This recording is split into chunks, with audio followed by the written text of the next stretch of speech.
وسلم على سيدنا محمد وعلى آل سيدنا محمد.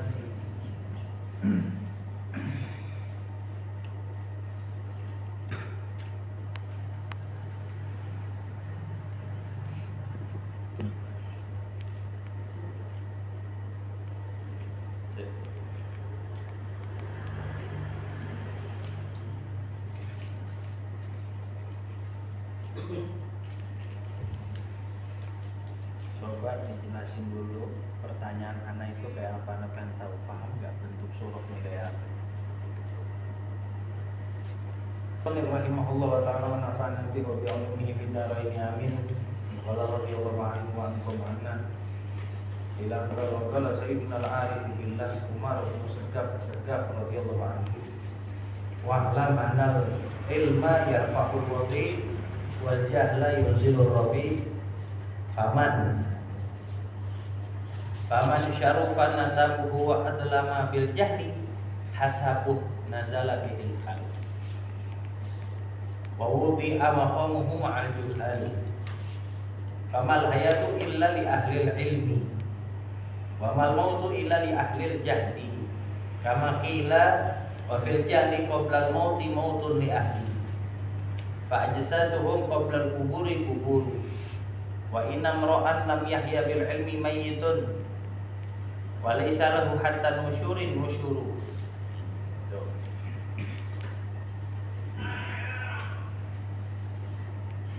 Ini kita masih ngebahas tentang keutamaan ilmu, ya.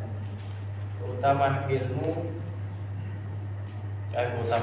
pujian terhadap ilmu serta celaan, hinaan terhadap kebodohan. Kemarin udah dijelasin, kemarin minggu yang berapa minggu lalu udah bukan? Ya, insyaallah. Tolong bantu suara handphone. Walillahi daru syahari bin Abi Bakar Sakran radhiyallahu anhu haitsu yaqul. Jadi kalau Habib Ali bin Abu Bakar Sakran itu simpel aja, ngasih gambaran kepada ilmu dengan kebodohan, cuman dikasih dua perumpamaan. Dia mengatakan di dalam bait syairnya, al-jahlu narun lidinil mar'i yuhrik. Kebodohan itu diibaratkan seperti api yang akan menggerogoti agamanya seseorang.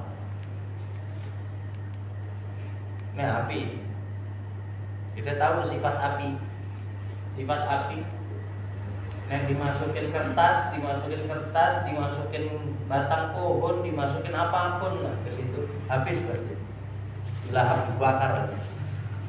Nah, Habib Ali bin Abu Bakar As-Sakran beliau ngasih perumpamaan kebodohan itu ibarat api, tapi yang bukan menggerogoti kertas atau barang lain. Yang digerogotin sama api ini barang yang teramat mulia, barang yang teramat penting dalam hidup kekerasan, yaitu agama. Api yang gerogotin, yang siap ngegerogotin agamanya seseorang. Dan adapun ilmu itu diibaratkan seperti air yang dapat memadamkan api tersebut. Ini kalau kata Habib Ali bin Bakar Sakran, antara ilmu sama kebodohan itu apa sih? Ilmu apa, kebodohan apa? Dikasih perumpamaan kayak gitu gampang.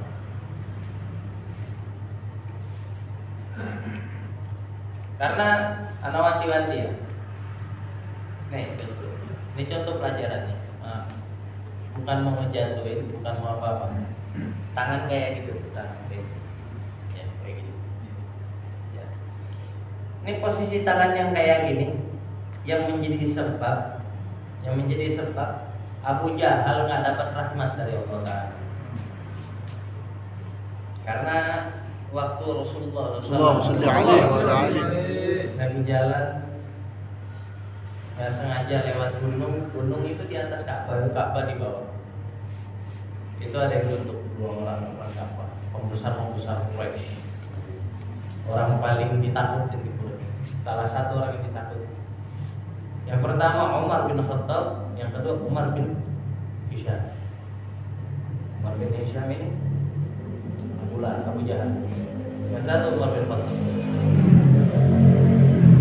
Rasulullah waktu melihat pemandangan seperti itu langsung doa, Allahumma a'izal Islam bi ahadil umarain. Ya Allah, berikanlah kemuliaan untuk Islam dengan wasilah salah satu dari dua Umar itu. Kebetulan Sayyidina Umar bin Khattab waktu duduk tangannya ngablak. Nah, yang si Abu Jahal tangannya kayak gini.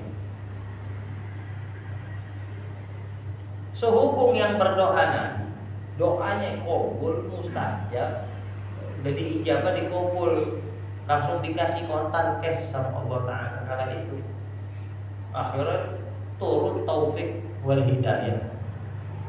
Sayyidina Umar bin Khattab, kalau andai kan dua-dua tangannya kayak gini, ya dua-duanya Islam gitu. Cuman karena satu kayak gini, makanya ini dikatakan di dalam agama kita ini isyarat nolak rahmat dari Allah.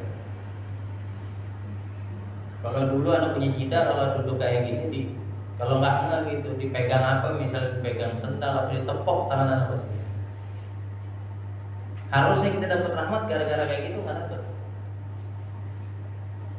Akhirnya, diceritakan di riwayat itu, Sayyidina Umar itu kayak kesamper apa gitu, karena dimasukin langsung sama taufik wal hidayah ke dalam diri Sayyidina Umar. Kaget, nggak ngerti tapuk kita Abu Jahal di sampingnya tutup kok.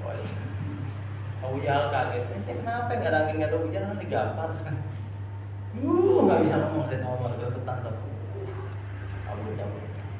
Dari situ mulai hatinya bergejolak, terbuka jalannya dikit sampai masuk. Nah itu aneh ingetin. Setan yang buat gangguin orang nongkrong sama setan yang buat gangguin orang-orang duduk di majelis taklim pangkatnya beda, nggak sama. Kalau orang-orang nongkrong udah dibikin lalai aja sama Allah Ta'ala, gampang selesai udah lalai. Tapi kalau setan yang duduk di majelis taklim ini buat godain orang-orang yang hadir majelis taklim yang ngaji, beda pangkat itu. Ini ahli di dalam meletakkan jebakan Batman. Jadi udah capek-capek ngaji, ngantuk-ngantuk, nggak dapat rahmat, nggak dapat ini, nggak dapat itu. Yang didapetin cuman sabar, cuman capeknya doang. Lo tahu dari mana kayak gitu? Lo jangan ajar ngaji. Orang puasa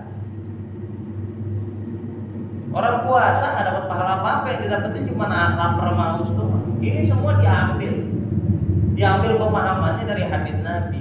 Nabi SAW bilang, "Kam minas shaim laisa lahu ilal ju' wal 'atash." Berapa banyak orang yang puasa? Nggak ada yang didapetin dari puasanya kecuali cuma rasa lapar dan haus. Loh, terus kebaikannya, faedahnya, fadilahnya puasa, tinggal dapetin kemana? Mungkin hancur karena banyak dia nggak sadar nginjek jebakan Batman. Ini setan-setan yang di sini nih ngumpul-ngumpul kita ini jago masuk jebakan Batman, jago banget. Karena dia nggak mungkin goda kita. Terus orang digoda, kita dibisikin langsung biar keluar nongkrong di situ. Nongkrong, dengerin musik nggak mungkin. Ini setan udah kalah kabut. Ini hadir udah tahu adab akhlak. Jadi pakai cara yang dia nggak paham, pakai cara yang dia nggak. Makanya itu diibarat kejahilan sama Syarif Abu Bakar Sakron. Kejahilan ini ibarat api yang gerogotin agamanya seseorang. Gerogotin dari mana aja gerogotin. Makanya jangan pernah tenang. Kalau kita jahil jangan pernah tenang. Karena gini loh. Rumahnya andai kan satu rumah kebakaran nggak mungkin kita pademin pakai air, cuma kita siram dari depan aja. Karena tuh air dari tuh api udah mati itu. Betul kan? Kertas kebakar ujungnya tok yang kita matiin, disiram air ujungnya tok, yang semua tetap kelahap habis dibakar api. Tetap kebakar, nggak selamat. Ini dorongan pacuan buat kita sebenarnya. Jangan pernah kita ini sabar dari kebodohan. Jangan pernah kita sabar buat menuntut ilmu. Nuntut ilmu sebanyak-banyaknya. Nuntut ilmu mesti sebanyak-banyaknya. Mesti giro, mesti giat. Gak ada amalan yang lebih afdal daripada nuntut ilmu, gak ada. Dan nuntut ilmu ini paling top. Paling top. Walaupun ilmu yang kita dapatkan dan semuanya kita amalin, tahu-tahu mati. Ya, tahu-tahu mati. Perjuangan kita buat merealisasikan ngamal tiap-tiap ilmu yang kita pelajari itu udah masuk. Udah dihitung sama Allah Ta'ala, udah masuk, udah dihitung sama Allah Ta'ala. Udah dianggap ngamalin. Udah ada perjuangan di start awal, udah ada. Itu dianggap sama Allah, udah jalan terus. Yang repot udah males, nggak mau tahu. Nah kayaknya wes paham ya, saya belum ngerti ini ngaji. Makanya nih anak kasih tahu ya. Orang ngaji tujuannya buat ngamal. Ngamal tujuannya buat apa? Buat ittiba'un Nabi. Tujuan ngaji buat ngamal, beramal. Biar pandai kita beramal lewat ilmu. Beramal tujuannya apa? Biar mirip kita ngikutin Nabi, biar mirip sama Nabi. Udah itu toh, jadi semangat. Jadi semangat. Ada kasih tahu gitu. Orang-orang yang banyak duit itu hidupnya glamor. Betul nggak? Mereka itu bangga. Mereka bangga. Asal bisa beli sepatu harga 200 juta. Mahal betul sepatunya. Ini dipakai sama fulan, dipakai fulan. Betul. Misalnya habis beli tas nih 2 miliar. Mahal banget. Ini tas handmade buatan ini cuma ada 3 di dunia. Salah satu yang pakai si Anu. Orang yang jentrongan hidup tentang di akhiratnya yang belum jelas. Oke, bangga dia pakai sepatu yang dipakai sama si Anu, pakai tas yang dipakai sama si Anu. Sempak berapa lu beli? 5 juta sempak gue. Merek apaan? Merek ini. Kalau dipakai siapa? Pakai Kang Bakso depan rumah gue. Yes, ya enggak? Biar lebih sombong lagi. Dia beli sepatu 5 juta dipakai artisan. Saya beli sempak 5 juta dipakai Kang Bakso depan rumah saya. Malah hasil yang kayak gitu kan dibangga-banggain. Tapi orang kalau habis nuntut ilmu diamalin, cara sholat kayak gini, cara puasa kayak gini, cara ngaji kayak gini, fadilah ngaji kayak gini. Kita hadir di pengajian mirip siapa? Mirip Nabi. Orang paling selamat di alam jagat raya. Itu logika sahih dalam berpikir kayak gitu jalan. Logika sahih berpikir kayak gitu yang benar. Baju compang-camping, jaring baju compang-camping. Sayyidina Uwais Al-Qarani apa? Sayyidina Umar waktu ketemu Sayyidina Uwais Al-Qarani dan pakaian compang-camping, lusuh ini, cakadul, walhasil gak ada enak-enaknya dilihatnya. Dikasih duit 1 suruh. 1 suruh itu kalau orang sekarang pakai dompet, kalau dulu nggak ada dompet, kantong duit. Kalau pernah lihat film Angling Dharma, ya kan kalau raja ngasih bawahan apa orang beli pasti pakai kis gitu, ya kan, pakai suruh gitu. Sayyidina Umar itu ada kali ngantongin berapa dirham itu, berapa ratus dirham dikasih Sayyidina Uwais Al-Qarani. Atau Uwais Al-Qarani ini apa? Nah ini sedikit rezeki buat antum beli baju ini buat kebutuhan lempar baju. Ente nggak usah bikin anak sibuk sama hal lain. Wong anak ini masih sibuk ngurusin hati anak yang anak belum beres-beres nantatnya. Hati anaknya belum beres anak rapi belum rapi nih buat nampil di depan Allah. Ente mau nyuruh anak nampil di tokir kata saya. Jangan kasih anak kerjaan yang lain dah. Kerjaan yang ini belum kelar. Makanya nggak ada patokannya, nggak ada ibrohnya orang lusuh begini. Beb antum kalau ngajar pakai imam pakai jubah biar kelihatan wibawa. Orang nggak mau belajar mana nggak apa-apa. Sok kotor pinggan, angkat kaki. Ya kalau mau belajar nyari guru yang penampilannya keren repot. Hah? Repot. Ntar kan bajai depan perunggu mana pakai imam pakai jubah sih saling-saling ntar. Sebah ntar. Wah ini ulama ini. Ya. Mau belajar sama orang lihat ilmunya bukan lihat penampilannya kan gitu. Karena penampilan ini nggak jadi bobot, beban, bibit, bebet dan lain-lain lah pokoknya. Yang sampai didudukin di peringkat nomor 1 nggak ada ceritanya. Orang yang diterima sholatnya yang apa namanya yang bajunya bagus. Nah, kayak dulu. Syaratnya jadi imam mesti ganteng, nggak repot. Cuma sholat mesti ganteng. Entar rebutan jadi imam, karena di situ ada porsi buat pengakuan gitu kan. Gue udah berhasil jadi imam, berarti gue orang paling ganteng di sini kan gitu.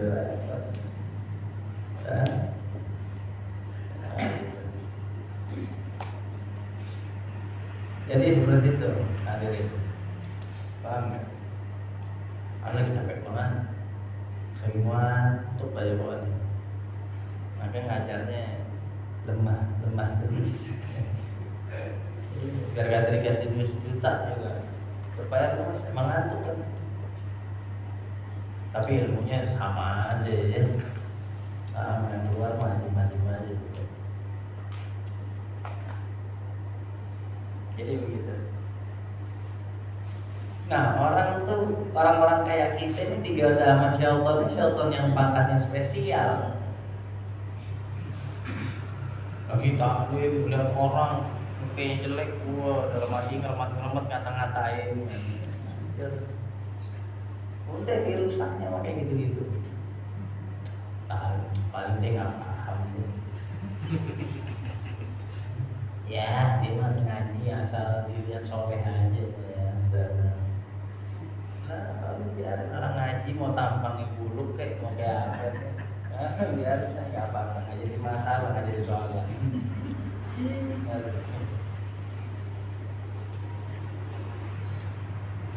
Kecuali gurunya apa ya?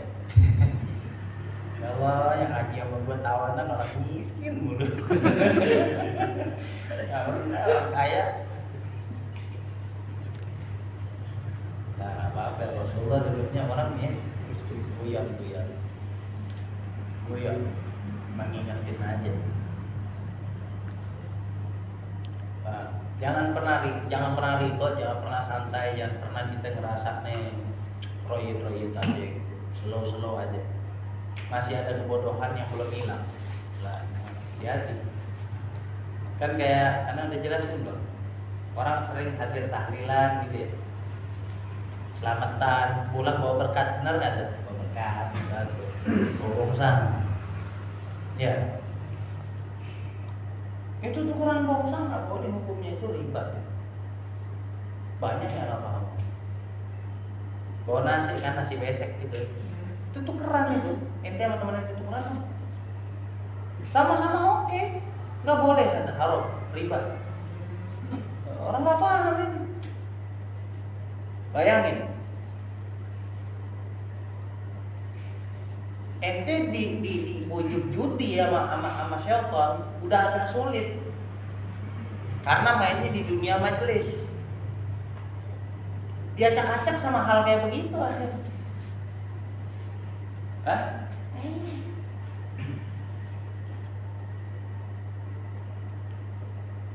Kerja asal kerjaannya nggak kelihatan maksiat, nggak curang, dianggap halal. Kerja neken orang juga haram. Neken orang haram, nggak boleh.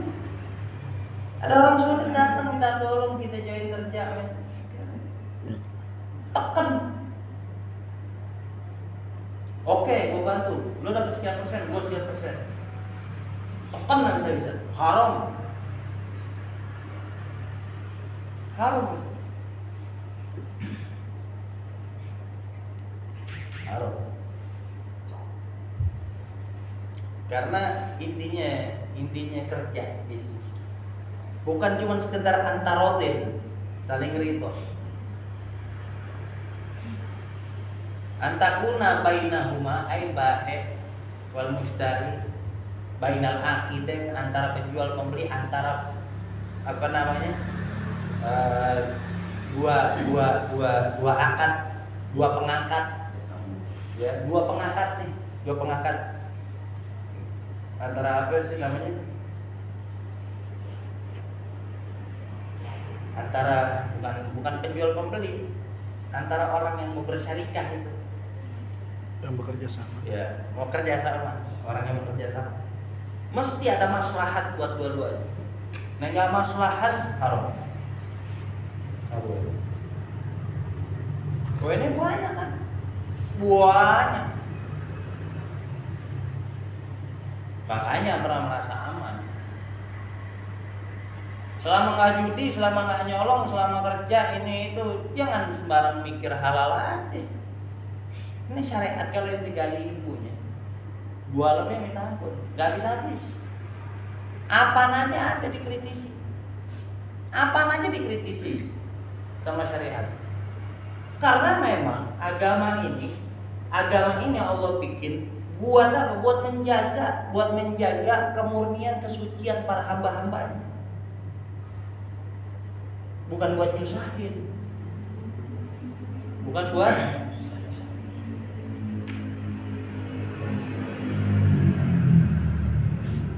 Mari ada yang nanya aman. Beb, hukum orang kerja jadi sales gimana? Ayo. Jadi sales nih, sales mobil. Lo mau beli mobil pasti ketemu sales. Beli motor, betul kan? Orang selama ini men-stressing di dalam urusan beli mobil, beli motornya aja dalam tata cara kredit. Kalau beli cash sekian, kalau kredit kan jadi banyak deh. Apa nggak riba tuh? Nih, cuman sampai di situ kan.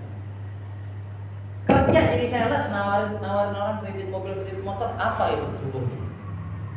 Pernah kepikiran nggak? Ayo. Nah, orang kalau nggak paham ilmu langsung cut hukum ini, langsung di-cut. Langsung dikasih hukum haram tanpa ada penjelasan dengan dalil. Oh, dalilnya mana? Kasih dalil. Mana ana ala maksiatin falahu ka'amsalihha. Barang siapa orang yang membantu seseorang dalam kemaksiatan, maka dia dapat ganjaran sama dengan melakukannya. Orang nggak minum bir, ikut nuangin doang, nuangin sama dia nuangin sama minum, dosanya. Jadi sales haram. Karena dia menteng orang, ngarahin orang buat melakukan riba. Kan gitu. Ya, ini kalau dijelasin panjang lebar hasil, karena ini bukan forum fikih, karena nggak jelasin itu. Ini cuma contoh aja biar kita lebih hati-hati. Jangan kita anggap diri kita nggak maling, nggak riba, nggak curang, nggak ngepet, ya, udah soleh, udah aman, kerjaan kita udah bagus. Ini ilmu, biar paham. Kita tahu kan perspektifnya Syekh Ali bin Abu Bakar Sakran waktu mengatakan al-jahlu narun lidinil mar'i yuhriku. Kebodohan itu diibaratkan seperti api yang menggerogoti, yang mengelilingi, mengitari agamanya seseorang yang siap membakar, menghabiskan agamanya seseorang. Kalau tadi, coba kalau nggak percaya bakar rumah ente lah. Tuh rumah kalau udah kebakar, bisa ente matiin pakai air cuma dari depan tok. Siram depannya doang. Siram depannya doang, dari depan ente siram air dari depan, udah gitu slow ente nyiramnya. Istirahat dulu lah, merokok lu sebatang. Kalau 2 batang nyiram lagi. Lo nih mau nyiram rumahmu madamin api yang lagi berkoar-koar, apa mau nyiramin tanaman? Mau nyiramin tanaman bebas, ente ngerokok 3 batang lagi ntar lanjut nggak apa-apa. Ente pahamin coba. Berarti kalau sifat kebodohan sama dengan sifatnya api tadi, yang sedang menggerogoti agama seseorang, lu nggak boleh lengah, nggak boleh santai-santai, tuntut ilmu terus. Habib Azmi biasa ngaji yang mana? Ya, anak sampingnya Habib Muntir, bawaan istri, sepupu anak. Biasa ngaji sama atas, sekarang nggak bisa, karena jadwalannya padat. Dari pagi jam 11, jam 10 udah ngaji sampai Tohor. Habis Tohor udah berangkat hari Minggu ngaji lagi sampai sore. Ntar malam mana ngajar, jadi nggak kebagian waktu. Jadi Pak Azmi mau ngaji udah kagak bisa mana. Anak pun masih belajar sampai gini hari. Karena anak masih bodoh banget anaknya. Teramat sangat bodoh. Saya pribadi bodoh. Banyak yang saya belum tahu tuh banyak. Makanya jangan pernah kasih istirahat kita punya bodoh. Tiduran jangan dikasih. Badan kasih istirahat nggak apa-apa, bodoh jangan.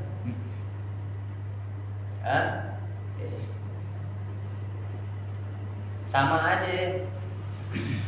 aja kayak ente masuk rumah pintu nggak dikunci, diablakin aja semua, barang nabrak di situ semua, motor kuncinya nyantel, mobil nyantel, sertifikat rumah BPKB dijejerin di depan rumah. Besok hilang jangan teriak-teriak. Hilang jangan teriak-teriak. Paham gak? Makanya ngaji tujuannya biar pinter ngamal, biar benar ngamalnya. Tujuan beramal buat apa ya? Buat ittiba, buat ngikutin, mirip-miripin Nabi. Kalau udah kayak gitu, yang sebelumnya nggak ada harganya, nggak ada tahtanya, nggak ada martabatnya, biasa-biasa aja, jadi mulia. Makanya dikatakan sama Habib Umar bin Segaf As-Segaf, ketahuilah bahwasanya ilmu itu bisa mengangkat derajat orang yang awalnya biasa-biasa aja jadi mulia. Wal jahla yuzilur rafi, dan ketahuilah kebodohan itu bisa menjatuhkan pangkat derajat orang yang sebelumnya itu tinggi derajat pangkatnya, masya Allah. Bangsawan, terhormat, terpandang, bego, bodoh, jatuh derajatnya, nggak ada hebat-hebatnya. Kumpul lagi sama ulama, ya Allah, kumpul sama ulama miskin harta. Biar kata bangsawan, punya duit, miliarder, triliuner lagi. Duduk sama ulama hak, kumpul sama orang-orang alim, duduknya sama dikit. Gak bakal mungkin nih berani maju sini. Ayo yang punya duit, gantiin posisian aja lah, nggak usah ulama-ulama yang lain. Yang rasa dirinya tajir coba duduk di sini di depan, gantiin saya. Berani? Wah lupa, udah mati milioner. Calon milioner. Amin. Calon alim, amin. Segen banget.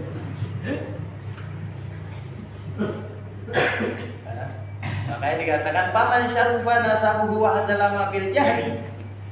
Barang siapa yang sebelumnya dia punya pangkat, dia punya darah istimewa, derajat istimewa, wa azlama bil jahli, tapi dia nodai dengan kebodohan, hasabuh nazala bihil hal, maka terhitung seketika itu juga derajatnya jatuh, menjadi terhina. Wudi amakomhum al-juhal, langsung seketika itu juga derajat itu masuk ke dalam kategori derajat orang-orang jahil. Karena kenapa? Amal hayatu illa li ahli ilmi. Kehidupan ini Allah buat ini, gak ada kecuali buat orang yang berilmu.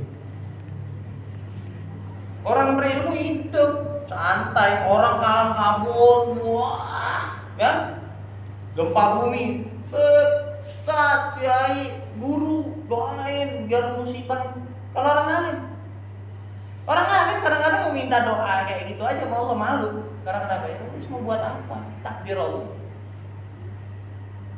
Kelihatannya di mata orang awam kejam, padahal enggak. Loh, hakikatnya apa yang Allah kasih bagus sudah. Apa yang Allah takdir ada hikmah pasti. Yang ditunggu sama orang-orang alim itu hikmah. Betul kan? Lah enak kalau semua kejadian dikasih tahu isyaratnya sama Allah dari Masjidil Aqsa. Memang mesti dijajan. Hikmahnya apa? Nanti pakai Islam dari situ. Tanda Islam jaya, Aqsa udah dikuasai lagi sama umat muslim. Oh, udah paham tuh. Udah dikasih tahu kalau itu. Lah kalau yang lain, tsunami, Gunung Merapi, Udus Gembel, enggak ada. Wes tenang, tunggu hikmahnya apa itu jawaban dari Allah. Ngerti nggak? Sekarang biar paham.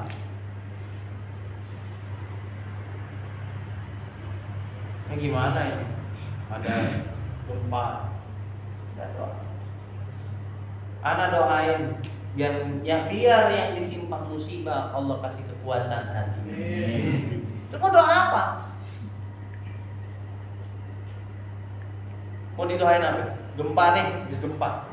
Mudah-mudahan mobil yang hancur balik pulih lagi, begitu. Yang udah mati hidup lagi, kan nggak mungkin didoain begitu. Satu-satunya doa yang bisa kita panjatkan cuma satu, mudah-mudahan yang terkena musibah dikasih kekuatan sama Allah Ta'ala. Mudah-mudahan yang dikasih musibah Allah kasih izin buat pinter-pinter ngambil ibrah, ngambil hikmah dari apa yang dia alami. Gue doain aneh, gue barang aneh, rambut dikelibu, kebakar, karang angus, kayak sarang tahun kegebuk. Terus mau gue doain apa ya?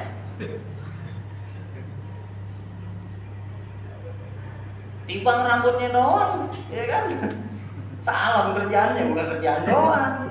Kecuali anaknya masuk ke rumah sakit, mudah-mudahan Allah masih sembuh sakit. Tibang rambutnya doang, mau gue keribu, gak amat al-barkah, tuh kayak imam. Tiba-tiba kena api, kebakar.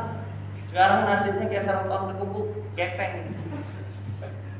Tapi kalau mau tahu sarung tahun keinjak, kegebuk, ya enggak. Itu kita besok kalau ngeliat orang-orang Baduy Banten jualan madu beli ya, Bang. Yang ada sarang, injak, gebuk gitu.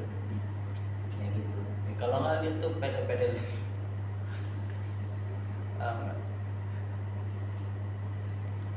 Nah, mungkin doa. Kadang-kadang orang-orang itu dia nggak paham kan, karena dia nggak paham mesti minta doa apa ya, mesti apa sih kan, dia nggak ngerti. Makanya jadi orang jangan jahil banget, kudu alim dikit.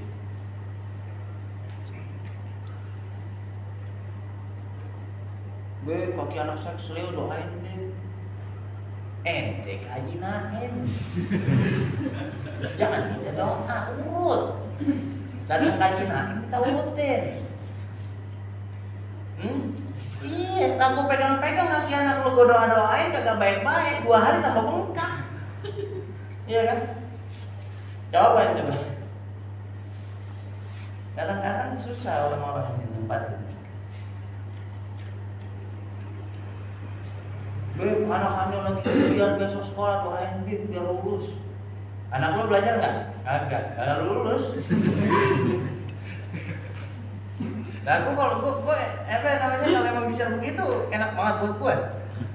Kita sama-sama doa biar jadi orang alim, doa sama-sama 7 hari 7 malam. Tahu-tahu habis 7 hari 7 malam jadi orang alim, enak. Kagak ngaji, nggak apa, doain dia anak-anak besok ujian biar lulus. Anak itu kerjanya apa di rumah? Main beb, ngayang dari pagi sampai sore, pulang sekolah, nggak pulang-pulang ke rumah beb, nenclok ke rumah temennya, ngapain main beb, main PS. Terus kita doa biar ngapa? Biar lulus. Insyaallah. Insya Allah. Insya Allah ya kan? Insya Allah lulus, insya Allah. Lulus dari cobaan alam, insya Allah. Ya kalau lulus sekolah, anaknya nggak pernah sekolah, nggak pernah belajar. Kadang-kadang kan kita sering doain besok anak begini. Orang tak doain biar hafalan anak gampang, anak hafal rada sulit begini. Banyak kayak gitu. Yang diceritain ikhtiarnya. Beb doakan beb mana lagi ikhtiar beb usaha anak ini kawal gol anak pengen bangun madrasah, pengen bangun masjid. Nah, ini kan ikhtiarnya kita doain. Mudah-mudahan Allah kasih kelancaran. Beb doain anak beb biar dapat duit gede. Terus diberhenti aja ngomong di situ, kalimatnya nggak ada lanjutannya, nggak ada apa-apanya, udah selesai dipindah wacana yang lain omongannya. Kita langsung tanya, betul gede dia lagi kerjain apa? Itu lagi kerjain apa? Nggak ada perubahan. Yang Ana mau pertanyakan setelah itu, apa hasrat Anda yang timbul di saat itu, gitu kan? Ana pengen saya blokin ayat, sama nasib lo membuat.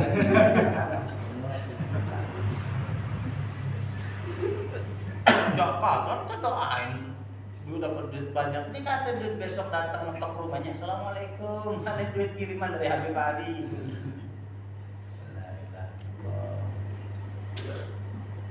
Ya. Jangan yang begitu. Wa mal mautu illa li ahli jahal. Gak ada kematian yang hakiki kecuali buat orang-orang yang jahil. Orang jahil ya kayak gitu, mati udah, mau jalan, mau ini bingung, semua bingung, udah pokoknya bingung, golongan bingung, gua bingung. Mau gini takut salah, mau gitu pasti salah pasti soalnya. Ya, lihat orang alim santai-santai, orang dia tahu ilmu kok. Nah, tapi lain kalau orang jahil di zaman sekarang, berani mengkritisi orang alim. Masa ulama sholatnya kayak gitu? Masa ulama kayak gini sikapnya? Masa ulama kayak gitu sikapnya? Masa ulama keras? Masa ulama ceramahnya begini begitu enggak? Yang ngomong orang awam. Ntar kalau dikasih tahu dalilnya tetap nggak terima. Ini kan namanya ilmu ketemu bentok sama ego, jadi bukan ilmu ketemu ilmu. Alhamdulillah. Paling bagusnya orang yang nggak sadar, yang sadar dirinya nggak tahu gitu loh. Bagus banget orang kayak gitu. Gue sadar nih, gue nggak pintar, gue mau belajar, gue datang majelis ilmu. Urusan paham nggak paham urusan Allah, dah paham punya Allah bukan punya aneh cuma diwajibin ikhtiar sama Allah. Selesai. Kalau untuk ilmu gak usah berhasrat tinggi-tinggi, mau pengen jadi ulama, amilin ilmu. Taklim kenapa wajib? Siapa yang wajibin? Lah Tuhan gua yang wajibin. Lu Islam bukan Islam, ya sama Tuhan lu juga. Kalau lu ingat, itu kalau lu ingat Tuhan lu sama gua. Kalau lu ingat agama lu, pasti yang wajibin Allah wala taqu malaisa laka bihi minal ilm. Ente jangan pernah berhenti, jangan pernah berpangku tangan dari hal yang ente nggak tahu ilmu, jangan pernah ngamalin amal yang nggak tahu ilmunya. Belajar. Inna sam'a wal basara wal fu'ad ulaika kana anhu mas'ula. Pendengaran ente, penglihatan ente, hati ente, semuanya bakal diminta pertanggungjawabannya sama Allah.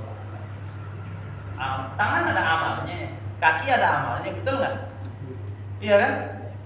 Amalnya masing-masing kan. Mata ada amalnya, kuping ada amalnya, lidah ada amalnya, semua ada amalnya. Betul nggak? Amalnya kaki berjalan. Ya dan yang amal-amal yang biasa dilakuin sama kaki, nggak mungkin kan?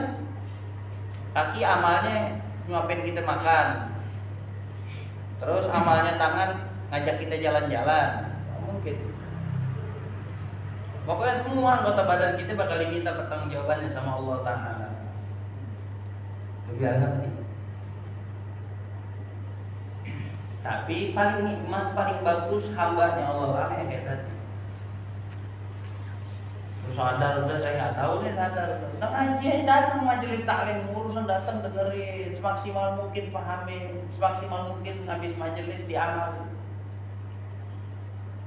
Masih belum paham ya udah. Oh lihat Tamsar, istiqomah. Contoh wali itu, benar. Wali yang makomnya nggak tahu makom apa. Kayaknya makomnya belum terdaftar. Nah, karena kil sebagaimana dikatakan wa fil jahli qoblal mauti mautun li ahli. Di dalam kejahilan ya, di dalam kejahilan qoblal mauti mautun li ahli. Orang jahil sebelum ajalnya tiba, sebelum ajalnya tiba, kematian hakikat udah melekat dalam hidupnya. Nggak perlu ajalnya nyampe buat dibilang dia ini mayat. Nggak perlu, ajalnya nggak nyampe kalau ini orang bodoh, ini orang jahil, dikategorikan ke dalam kategori mayit. Fa'jasaduhum qoblal kubur. Jasadnya mereka itu jasadnya orang-orang jahil. Sebelum dimasukin ke dalam yang lahat itu jasadnya udah terutama, udah paling awal menjadi kuburan buat dirinya. Wa inna mra'an lam yahya bil ilmi mayyitun, karena seseorang yang enggak hidup dengan ilmu itu dikatakan dihukumkan mayyit, zombie. Zombie. Walaysa lahu hatta nusyur. Enggak ada buat orang kayak gitu dikatakan bangkit sebelum nanti hari kebangkitan. Jadi dikatakan bangkit, dia bangun dari tidurnya, dia hidup, benar-benar hidup kecuali nanti di yaumul mahsyar. Allah, bayangin itu dibangkitin di yaumul mahsyar, ternyata udah punya kesempatan buat menuntut ilmu, buat ngamal, buat apa udah nggak ada. Habis, selesai. Maksudnya kayak gitu. Orang sekarang repot, mau tahu zombie, nonton film zombie. Setan zombie, macam aja harusnya lihat zombie. Oleh zombie di CD, uang CD. Kalau zombie, ente nggak usah repot-repot. Kalau rumah ada kaca, handphone ada kamera foto diri sendiri itu zombie dah. Ya, angker. Iya kan? Benar zombie yang di film darah-darah. Lalu lebih parah dari dia, lebih sadis. Ya, kalau di berdarah-darah, jasad lu udah kayak kuburan, iya kan? Kuburan ya. Kan tadi dikatakan begitu. Jasadnya orang jahil udah dijadiin kubur sama Allah Taala. Sebelum jasadnya dipendam di tanah, jasadnya udah jadi kubur buat dirinya. Paham? Ya, kita buang banyak. Allahu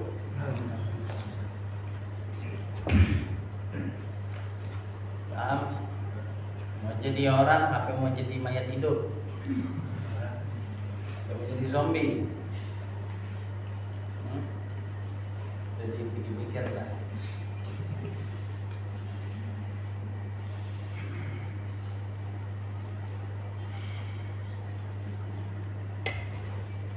Mudah-mudahan Allah jadikan kita hamba-hambanya yang min ahli ilmi. Orang yang dikasih keberkahan, manfaat, wasilah ilmu, orang yang dikasih mahabbah sama Allah Taala kepada orang yang dijadikan sama Allah, orang yang mengalir ilmu, orang yang gak bosan hadir di majelis ilmu, orang yang punya semangat hadir di majelis ilmu buat belajar ilmunya Allah Taala. Masuk ke dalam golongan orang-orang yang berserupa dengan Nabi Muhammad, orang yang dimuliakan sama Allah Ta'ala di dunia barzakh wal akhirah. Amin. Rabbi fa'fa'na bi barakatihi wa husna bi hurmatihi wa وأمهلنا في طريقتهم والمعافاة من الفتن ربنا آتنا في الدنيا حسنة وفي الآخرة حسنة وقنا عذاب النار وصلى الله على سيدنا محمد وعلى آله وصحبه وسلم والحمد لله رب العالمين.